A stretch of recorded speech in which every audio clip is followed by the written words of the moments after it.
Hi, this is Wishop, and this is part 2 of your Lunar Eclipse reading for March 23rd, 2016.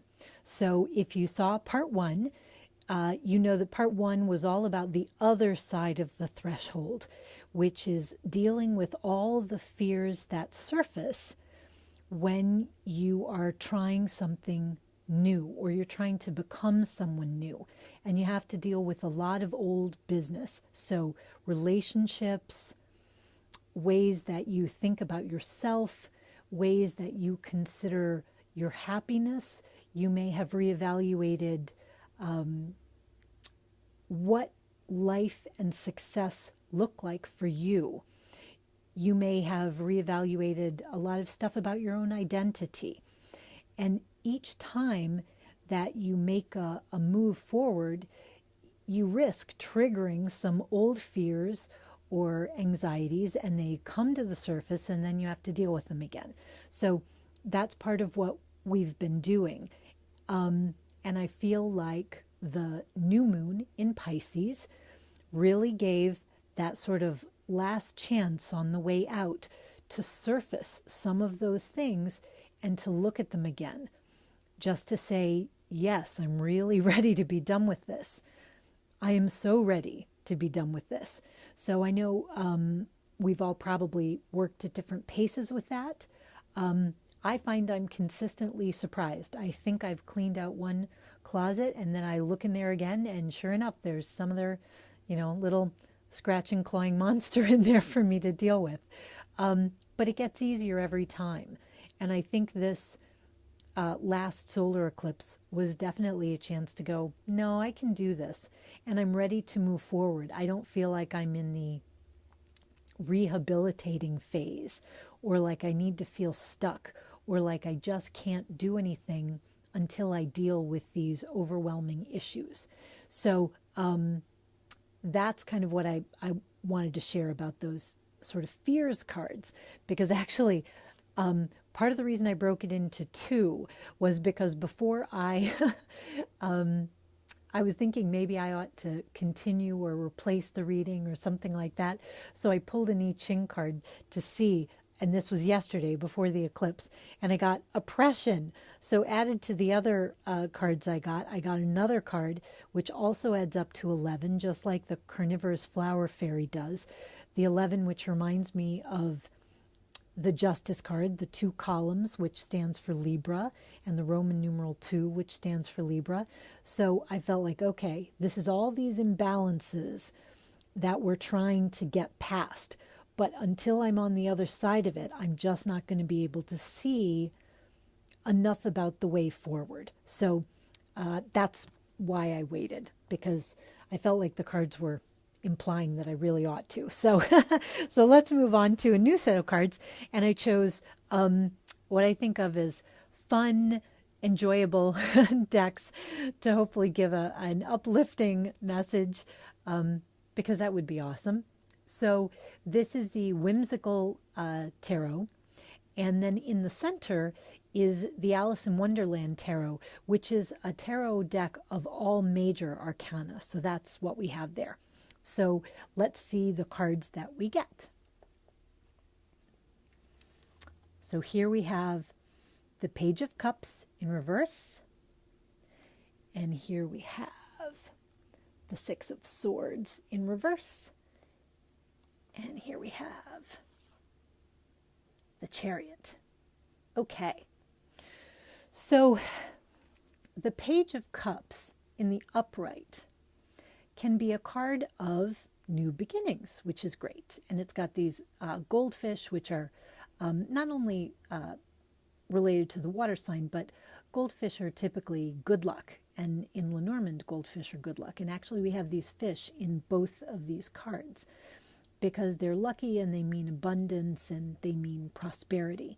So we have the Page of Cups, and if you can see, there's a crystal ball, but it's cloudy on the inside. You can't really see. It looks like a flower's coming in, but you can't really be sure yet.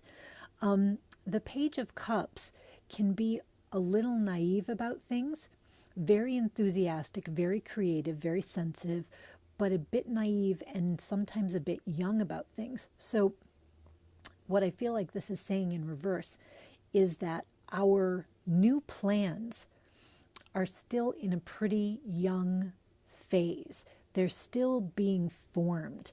They're still in the early stages. So actually, let me go on to Six of Swords. And Six of Swords has winkin', blinkin', and nod from the nursery rhyme. And they're under the moon, and they're sailing in their shoe. And you can see they're pulling in this beautiful harvest of fish and stars. And Six of Swords in traditional tarot is often a card of transition. You're making a move from one place to another. And you're making a mental move. You're making that change. Okay, so this is Six of Swords in reverse, which might say you haven't made the mental change yet.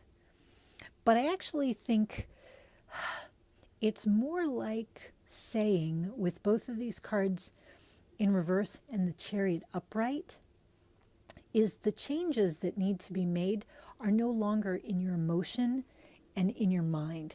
The changes that need to be made are on the playing field of your life.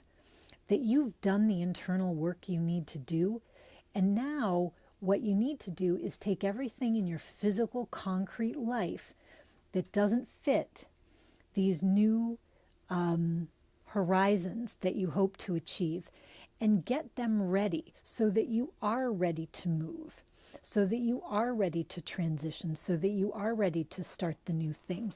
So it may be that what you've been working on so far has been the emotional state and the mental state. But now the Chariot, which is a very concrete sort of card, in fact, in the Rider-Waite, it looks like the Chariot is made of stone. And the horses are not running in the Rider-Waite. They're actually sphinxes, and they're standing still. But it is plain that the charioteer is in command and is ready to go. At a moment's notice, he can take off in whichever direction he decides. And I think that this Chariot in the upright is saying, with these chess pieces set up, are your physical circumstances set to make the change that your emotions are now ready to make and your mental state is now ready to make? Your vision is more clear. Your desires, your sense of self are more clear. But now there are probably some physical things that you need to do. For example, if your wishes came true tomorrow, whatever they are, what would you need to take care of right away? And I think that's worth thinking about. We talk about things like, winning the lottery. But the fact is, if you won, it would be so exciting and wonderful and, fantastic. But you'd also have things to do like, I probably need an accountant, and I need a lawyer, and I need to figure out how the taxes work, and I'm going to have to deal with people who now want to come to me that I haven't heard from in a million years. And how am I going to deal with my job? Do I keep my job? Do I quit right away? What do I do? Do I move from where I live? Do I get someplace else? There'd be a lot of questions that would roll out from that one event. So winning the lottery might not be the dream that you are pursuing avidly, but whatever your dream is, there are probably physical changes or circumstances or decisions that would flow from that. If it became reality tomorrow, there would be some things you would need to do. And I think the Chariot is asking that whatever those things you can think of and can find and can take action on in advance, this will be to your benefit because you're going to be ready. And you're also expressing to the universe, okay, I'm ready. I've done the work. I've conceived the vision. I'm now cleaning out everything in my life. This is not cleaning out the stuff that doesn't serve you. This isn't getting rid of the bad relationships and getting rid of the fears. We left those behind on the other side of the eclipse. We said goodbye to those. This is just the tangible administrative details of life that need to be taken care of so that you are nimble to move forward with your dreams. So that not only have you gotten rid of the things which emotionally or spiritually were holding you down, but the things which physically you can anticipate needing to deal with. So this is, acting, like faking it until you make it. This is just acting as if the thing which you wanted has already come to pass and just being ready for it.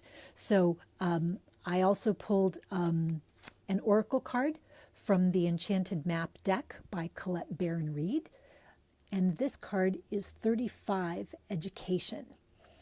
And if you can see, as she reads the book Under the Moon, there is this bright being, this spark that comes out from the pages.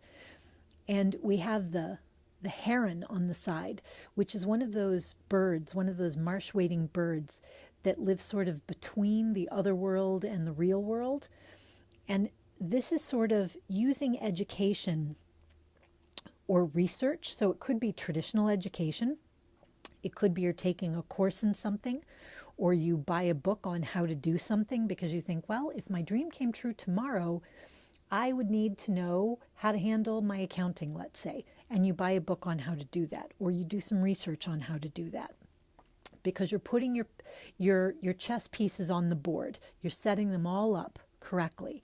So as you educate yourself on making that vision and that dream very real, as if it were already happening, or so that you're absolutely ready to go, that more inspirations will occur to you.